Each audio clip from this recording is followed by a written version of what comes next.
Olá pessoal, tudo bem com vocês? Eu sou o professor Maurício Guedes, sou professor de Direito Constitucional e hoje eu vim falar rapidamente com vocês, dando algumas dicas de como identificar a peça que deve ser realizada na prova da segunda fase da UAB, a peça prática profissional.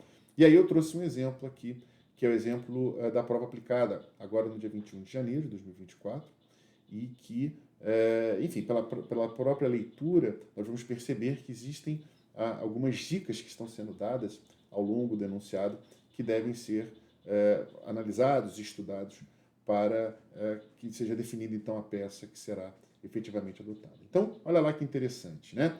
A área central do município Alfa, cuja construção remonta a meados do século XVII, era mundialmente conhecida pela singularidade de sua arquitetura e pela beleza das obras de arte que ornavam tanto as fachadas como o interior de inúmeros prédios.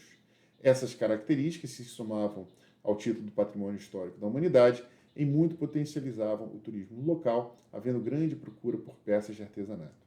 Então é interessante porque qual é, talvez, né, a questão mais relevante para fins da nossa análise aqui? É o direito constitucional que está sendo tutelado, ou que será tutelado. Nesse caso, o patrimônio histórico. E aí, percebam, a partir de uma mera leitura desse primeiro parágrafo, eu poderia imaginar diferentes ações para discutir o mesmo tema. Por exemplo, uma ação civil pública, por exemplo, uma ação popular ou uma própria mandado de segurança. Né? E aí a gente vai ter que verificar quais dessas ações é que quer que nós tenhamos que utilizar. Apesar do sucesso do artesanato local, verificou o surgimento de uma grande onda modernista, o que desagradou sobremaneira o prefeito municipal, que via o risco de ser corrompida a identidade do município. Por tal razão, proferiu decisão por escrito proibindo que os artesãos confeccionassem ou comercializassem obras de arte que não apresentassem compatibilidade com os padrões arquitetônicos e história do município, sabidamente vinculados ao barroco. Né? Então, aqui também é interessante, porque eu tenho um ato de uma autoridade. Que autoridade é essa? O prefeito.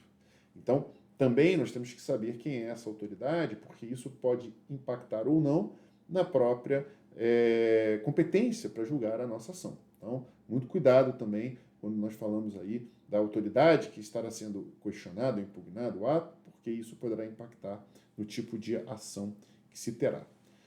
Caso a determinação não fosse atendida, o alvará de localização do centro de artesanato, mantido pela Associação dos Artesãos do município Alfa, seria cassado, o que geraria enormes prejuízos para o próprio sustento dos artesãos, pois é nesse local que comercializam suas obras. O que eu poderia extrair daqui para vocês, né, que estão aí se preparando para a prova do OAB, especialmente para a prova de direito constitucional? O nosso enunciado deixa muito claro que o ato ainda não foi praticado, ele ainda vai ser praticado. Né? Vejam o uso do verbo no futuro, né? Que geraria, ele não gerou, né? Ele geraria. Por quê? Se fosse praticado, mas ele não foi ainda praticado. Então, é importante nós entendermos em que condições isso está acontecendo. E aí percebam, né? Eu estou já vislumbrando uma ação que busca exatamente impedir que o ato seja praticado. Tudo bem? Então, precisamos tomar cuidado, porque precisamos saber em que momento nós estamos do processo. E aí digo processo no sentido lato. Né? Então, estamos ainda no momento em que o prefeito já tomou uma decisão, já estabeleceu parâmetros, mas disse assim, ó, quem não se adaptar a esses parâmetros poderá ter a sua licença, seu alvará de localização cassado. A decisão do prefeito, contra o qual não era cabível recurso administrativo com efeito suspensivo, foi proferida no dia 10 de janeiro do ano X. Aqui, meus amigos, eu diria para vocês que era possível matar a questão. Por quê? Porque há uma expressa previsão na Lei 12.016, no artigo 5º, de que é vedado o uso do mandado de segurança quando for cabível recurso administrativo com efeito suspensivo. Então, ao estabelecer que neste caso não cabia haver recurso com efeito suspensivo, de alguma forma o nosso enunciado está indicando que o remédio cabível será o mandado de segurança. Tá? E aí um outro ponto importante, vejam, foi proferido no dia 10 de janeiro a decisão, ou seja, estabeleceu-se uma data, porque o mandado de segurança precisa ser impetrado dentro de um determinado prazo, que é o prazo de 120 dias. Então, nesse caso, mais uma vez, embora ainda não esteja evidente, mas já é possível nos indicar que é cabível exatamente o mandado de segurança. Mas vamos lá, quem é que vai propor esse mandado de segurança? Então, ao tomar conhecimento dos seus termos, a Associação dos Artesãos, regularmente constituída que funcionava há décadas, então, mais uma vez, olha qual é o requisito do artigo 5º, inciso 70 da Constituição. O mandado de segurança, quando é impetrado de forma coletiva, ele precisa ser impetrado por uma associação que esteja em funcionamento há mais de 1 ano. Então, aqui nós estamos dizendo que há 1 década, portanto, cumprindo o requisito constitucional. E a qual estavam vinculados todos os artesãos em atividade, realizou no dia 12 subsequente uma Assembleia Geral Extraordinária dos seus associados.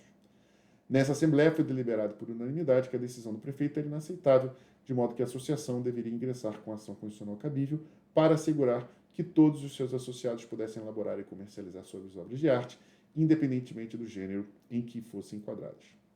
Aqui uma observação também rapidamente, interessante, né? Essa parte final ela nem seria talvez necessária, porque a própria Lei 12.016, quando fala do mandado de segurança coletivo, estabelece que há uma substituição processual e que, portanto, o mandado de segurança pode ser impetrado independentemente de prévia autorização assemblear.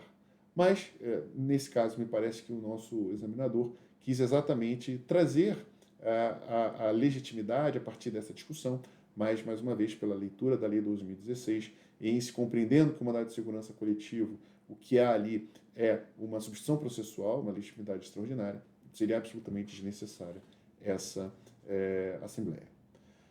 Terminamos, né? Como havia ameaça de que o alvará de localização fosse cassado, caso a determinação não fosse atendida, foi deliberado que seria ajuizada uma medida judicial ainda no mês de janeiro. Então, mais uma vez, a questão do prazo, são 120 dias.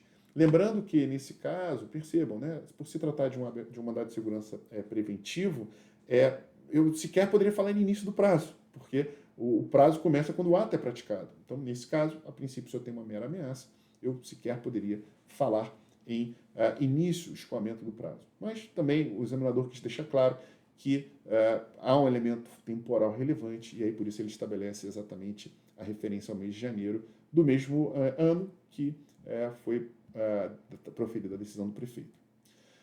Optando-se por uma via cujo procedimento mais célere seja incompatível com a dilação probatória. Aqui, meus amigos, a gente tem exatamente a definição efetiva, que vai, por exemplo, distanciar o mandado de segurança coletivo da ação popular e da ação civil pública, porque o mandado de segurança, como é sabido, ele não admite dilação probatória, diferentemente da ação popular e da ação civil pública. Então, é nesta frase que você consegue definir qual é a ação cabível. Tá? Claro, considerando todos os outros elementos, a questão temporal e aí as dicas que foram sendo dadas ao longo do enunciado. E aí termina, né, por ser uma questão demonstrada pela via documental que beneficiasse exclusivamente os associados da Associação dos Artesãos do Município-Alvo e não acarretasse o risco de condenação em honorários advocatícios. Aí matou-se a charada. É interessante porque há uma preocupação muito grande, né, quando ele diz assim, que beneficiasse exclusivamente os associados da associação. Veja, mas por que essa preocupação aqui? Porque ele quer evitar aquela ideia de que eu tenho na ação popular, por exemplo, alguém que pleiteia em nome próprio ali um direito coletivo, quer dizer, o direito de pessoas que eventualmente não integram determinado grupo, etc. e tal. É o direito de todos. E aqui ele está querendo deixar bem claro, assim, dizer, não, olha, se é uma questão que não envolve dilação probatória, se eu tenho uma associação constituída há mais de 1 ano, se eu quero uma via mais rápida, então qual é o caminho? É o mandado de segurança coletivo, tá? E aí, para terminarmos, né, para que também esse vídeo não fique tão grande, vamos rapidamente ver aqui, então, o gabarito comentado. Lá, a peça adequada nesse caso é a petição inicial do mandado de segurança coletivo. Então é isso, meus amigos, eu espero ter contribuído aí para o estudo de vocês. Qualquer coisa, eu estou à disposição aqui nos comentários, vai ser sempre um grande prazer poder contribuir para o estudo de vocês. Tá bem? Fiquem bem, até logo, tchau, tchau.